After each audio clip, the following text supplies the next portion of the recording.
Which one's this? And groundedness. What is grounded? What is groundedness? Take one. All right. Well, we were just talking about the mind, body, environment connection, which made us think about groundedness. Yes. So when you think about groundedness, what does that mean to you? Pardon me. So for me, groundedness is about being in your mind, being in your body, and being in your environment all together, and not being separated from that, but understanding that you are a part of it, not a response to what's going on around you. So to be truly grounded would be to be relaxed in your mind, relaxed in your body, and relaxed in the space in which you're in. And then when any new stimulus comes in, it's not a reaction to it, but it's a matter of understanding that's just part of what's going on around. I love like the thought of being relaxed in mind, body, and environment. Yeah, right? Who does that? Right? I don't. I have to admit, I'm still working on that. It's a work in progress, lifetime. But it's so aspirational because it actually feels, it almost feels like a workout, right? Of like, okay, am I connected to my mind? Yes, that's always gone. Am I connecting my mind and my body? Well, sometime depending on the situation. Am I connecting my mind, body, and environment? Like that feels like that is a really new muscle or a weak muscle, but it also feels like one that I can begin going to the gym and working out. But the thing you're making me think about is in order for that to happen, there has to be a willingness to slow down. Yes. In order to feel the connection, right? And I think that's part of the value of learning how to orient and going through that exercise. Exactly. Because it's one thing to just kind of look around and be in your body, but are you looking around from safety or are you looking around from panic? Right. And it's going to create a different experience. For you personally, what's been the hardest part of staying grounded, and when is it easy for you to stay grounded? The easiest part, working in reverse, is when I play music. I'm often grounded in my mind, my body, and in my space, because often we've talked about in my music, it's about the place I'm in and then responding to what's going on, and that's where my music comes from. So that's when I'm often most grounded. The other part of the question, sorry. When is it difficult? When it's difficult? Yeah. Oh boy. When I'm walking to a place that I don't know and there's a lot of stimulus, and I don't have any idea where the boundaries are of the situation, then that makes it more reactionary, and that's when I find I'm not grounded. That makes sense. Yeah, I would say for me, when I'm most grounded is usually first thing in the morning when I wake up. Nice. And I'm not really thinking about anything, and I also can like feel the warmth of the sheets or something, and then recognize I'm in my bedroom. And I try and hold on to that, and I'm trying to do it as I go out into the world. I would say when I have the most difficulty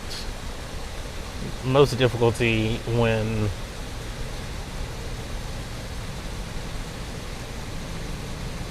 I think when I know that I have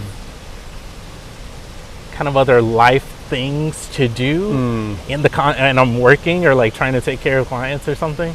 It's like, oh yeah, I want to be here in the conversation, and then I know like I got to take care of home stuff, or there are bills, or I need to call family and check in, and it's those pieces, the everyday pieces that get me.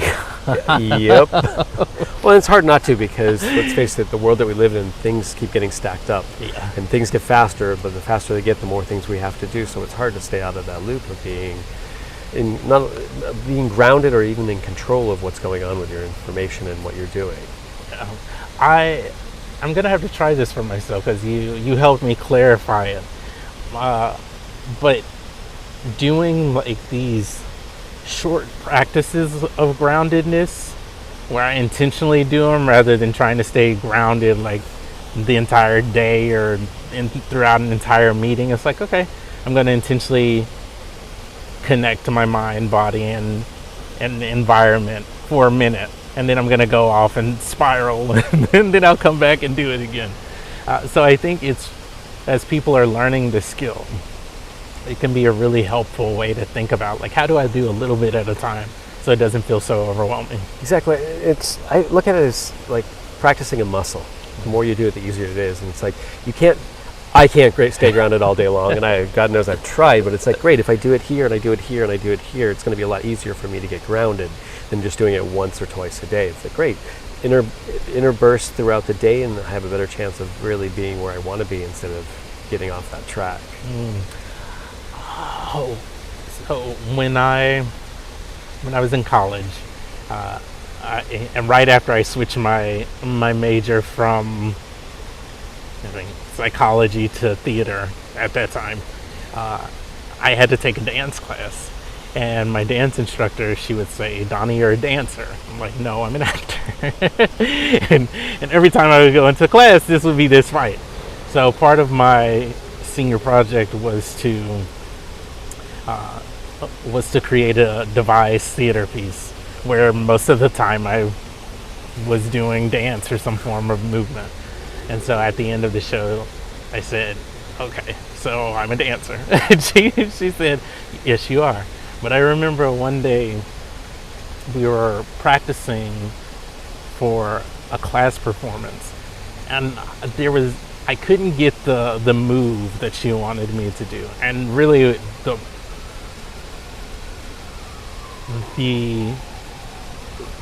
what she was trying to get me to do was to extend. And she would say, "In order to go up, you need to go down." No, I go up. That's what I do.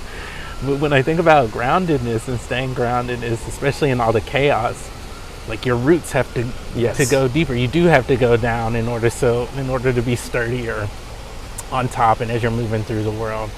So you helped me, one, connect those two pieces. Yay! Awesome. I can tell, Alita, you helped knock some sense into me. And then the other piece, I think, is people are identifying their characters and they're going through our program. That might be something that they continue to hear from us throughout the experience of, like, okay, are you grounded? What does grounded mean or look like for you? Are your roots starting to come up and show? So I'm starting to just realize this is some really cool work, because I think it's especially needed right now. Agreed. Well, one other thing about grounding is also not only grounding yourself, but grounding into your characters, and knowing your characters is going to be really key for our clients. That was my question for you. So good. Yeah. Well, yeah. It's, for me, is I've been doing this now for some time and working with my characters, and I at first was like, okay, cool, great, this is the idea. But then once I realized, if I got into the space of the character, not like acting, but like becoming that person, kind of much like Daniel Day-Lewis becomes his character, then suddenly it's a different experience. And then grounding into that, it's like, it's a lot easier to move into that to get those desired results, because I'm very comfortable being that person. Can you give people an example of, like, who your character or what a character is for you, and then what does your character look like, or how do they move through the world when they are grounded, and how they move through the world when they aren't grounded? All right, so I love to use two characters. The first, the value is honesty, and the character is the rebel. And the second is creativity, and it's the creator leader. So with the rebel, not being grounded would be walking into a business meeting, being the rebel, going, "Listen to what I have to say," and no one listening, because like I'm being the rebel and I'm not actually being the leader. So that's an ungrounded point for me. But and the grounded is the rebel. It's like, well, if I'm causing mischief, I'm pushing the boundaries, or I'm playing music or something like that, then that's much more the space to be natural in. And it's kind of the same way, but opposite of that, the creator. If I walked into a situation where I'm supposed to be pushing the boundaries, and I come in as the leader, no one's going to listen. And if I walk into a situation where I'm the leader and I'm acting like the leader, then people are going to follow the leader. So it has to be appropriate, but if I'm not grounded into that character when I'm going into the situation, then the desired results don't happen, but also a lot of miscommunication happens in that space. So it's a lot of identifying and really just being like, cool, here I am, I'm comfortable with that, I'm grounded into that, where do we move forward? I love it. Yeah, I think as people are going through this process with us and they're exploring their characters, it's going to be cool to to see them go through the process of the disorientation, the uprootedness, and then what the grounding looks like, because I think there's something, having some understanding of like, here's what you'll probably experience is going to be really beneficial for people, but until they go through it, it's kind of hard to explain because it's just theoretical. Yeah, and going back to what we were talking about one of the videos, it's about the onion. It's like when you're peeling things off, there's a lot's going to happen, a lot of change is going to happen, but you're really getting down to the core and the essence of what's really most important. Oh. Anything else about groundedness? I don't think so. Okay. Awesome. Yay.